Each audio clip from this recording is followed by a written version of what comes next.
26 October 2021, Charlie went down on his knee and asked me to marry him. We got engaged. It was during a trip to Sagalo, Spain. He proposed at the balcony of our suite in La Carina Hotel, in front of a view of the Mediterranean Sea. I could imagine why he chose this place to propose. Not only its beauty, but as if his parents were with us in every piece of his memory. Unfortunately, they both already crossed over to heaven. I have no chance to meet any of them in person. Along with the important question, he presented a beautiful necklace that once belonged to his mom as a gift for our engagement. It was a beautiful white pearl. The gift was made in the shape of a swan, which symbolized a beautiful meaning of grace, beauty, love, trust, and loyalty. The beautiful spiritual belief about swan was to teach you to love your inner self, embrace all your faults, be loyal and faithful to the ones you love.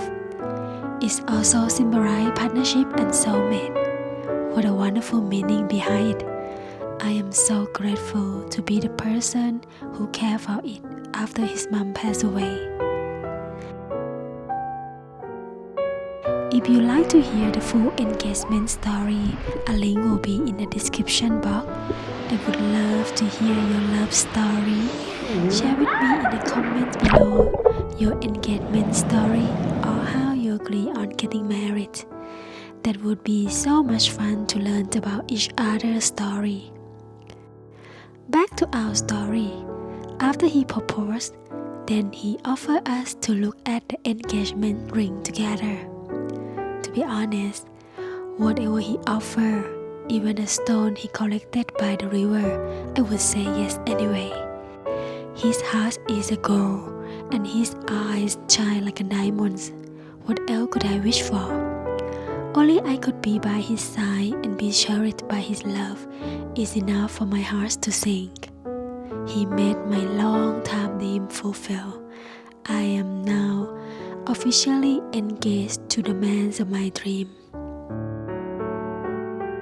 However, a diamond ring from a man I love was my long-term dream, so I say yes and let him fulfill another dream of mine. This is the reason for this video. We are going to take you on another adventures of my dream ring shopping and all that I learned along the way about picking a perfect diamond. I couldn't believe it has finally happened.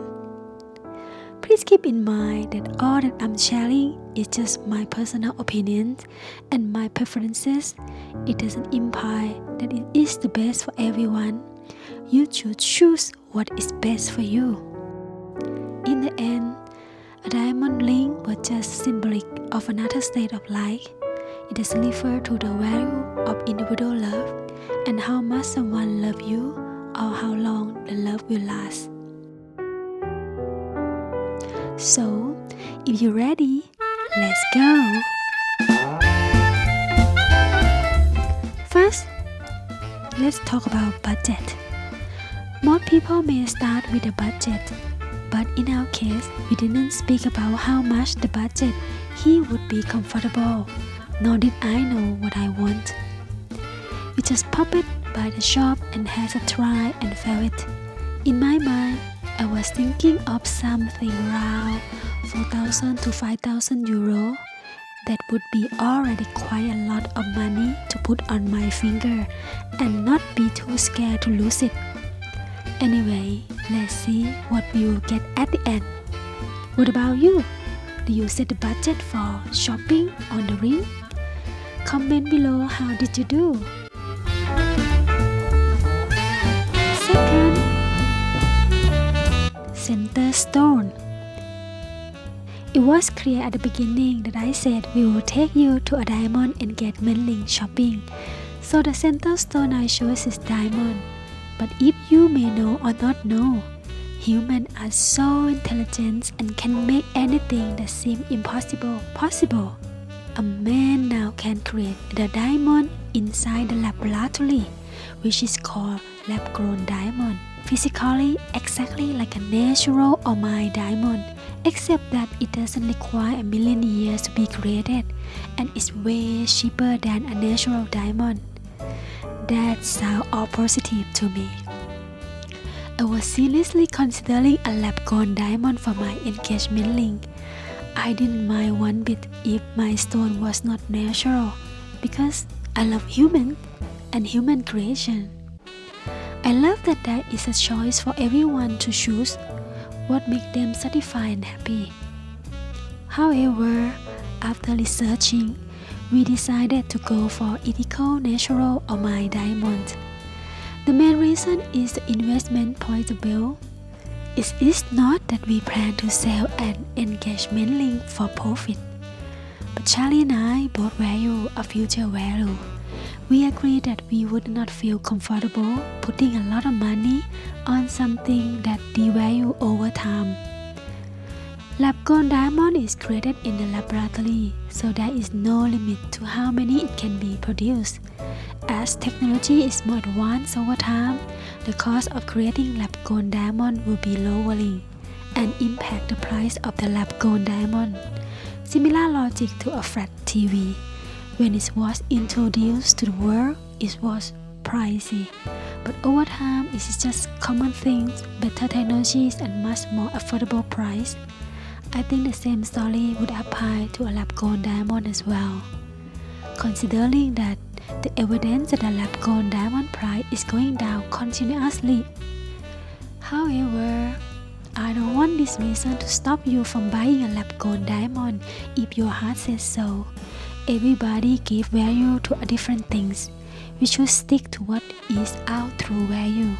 It is true that with the same price, we could get much bigger diamond if we go with a lab-grown diamond. However, Charlie and I value the unseen behind the item more than the physical, visible. We rather choose a small natural diamond that increase in value over time over a big lab-grown diamond that devalue when time passes by. Anyway, one day when the price of the lab-grown diamond is stable, I wish to have a lab-grown pink diamond. As I told you, I love human creation. What about you? Will you choose natural diamond, lab-grown diamond, or other kinds of alternative gemstone? Let us know in the comment what is your dream gemstone and why.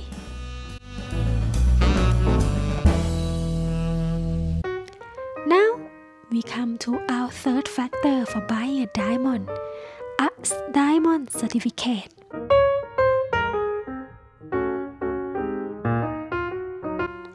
A diamond certificate is a document from a laboratory to verify the characteristics of the stone. The main focus is classified into 4 C. The first C is carat, which refers to how much a stone weighs. In my case, I was not sure what carat weight I would like, so we leave it as a surprise as we go. Second C is a color, which is range from D, E, F, G, and so on. D is the colorless, and the lower grade, the more yellowish you can see. I prefer the stone not too much yellow to the eyes, so I was aiming for D, E, F, and G's. The third C is quality, which is the cleanliness of the stone. From internal flaws, IF, VVS1, VVS2, VS1 and VS2 and so on. For quality, I was very flexible. Anything that looks clean to the eye is great for me. Finally, and most important to me is cut, which refers to both cut design and cutting quality. I was thinking about round and cushion cut for the design, but what I care about most is the sparkling of the stone, so I was leaning toward round as this cut design when combined with a high quality cutting could maximize the spark and fire in the diamond. So for the cutting quality, this is what I would not compromise. I was looking for the super ideal cut quality that show clearly the heart and arrow pattern. This factor determines how brilliant, shiny, spark and fire in diamond, and that is what I love. The higher quality, the higher price and its beauty. I encourage you to do your study about the 4C to be confident in whatever you may choose for your loved one. To talk about this topic would take an hour and I'm not that expert to bring out all this information. There is plenty of information online, so I would provide some link in the description for those who are interested in. Okay, after you know about 4C, it is important to know also about the diamond certificate type, because it is not every certificate is reliable.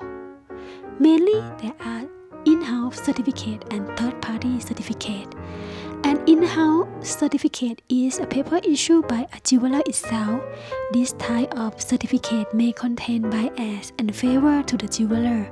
I would not consider this type of certificate. The third-party certificate is more reliable as it does not contain bias or in favor of the shop. It is done by external laboratory that has nothing to do with the jeweler. However, there are many third-party certificates that is in favor of the seller, which means they grade diamond higher than its characteristic. Many jewelers send their diamond to grade with this type of laboratory because it could receive a better grading, and that means they could sell at a higher price than it should be. To me, I don't like this gray area, and personally, if the jeweler sell those diamonds with an unreliable laboratory, is a big turn off for me.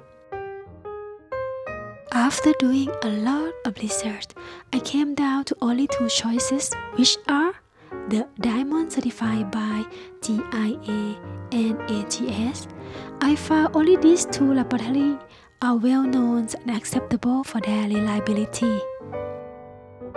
Okay, once we know all the basics, I think we are ready for ring shopping together. In the next video, I will take you to ring shopping as a big brands like Cartier, Chopard, Bulgari, Harry Winston and more. Subscribe to my channels and my newsletter in the link in the description, and stay tuned for our next adventure on dream ring shopping. Until next time, much love. My name is Little Jane and this is my channel.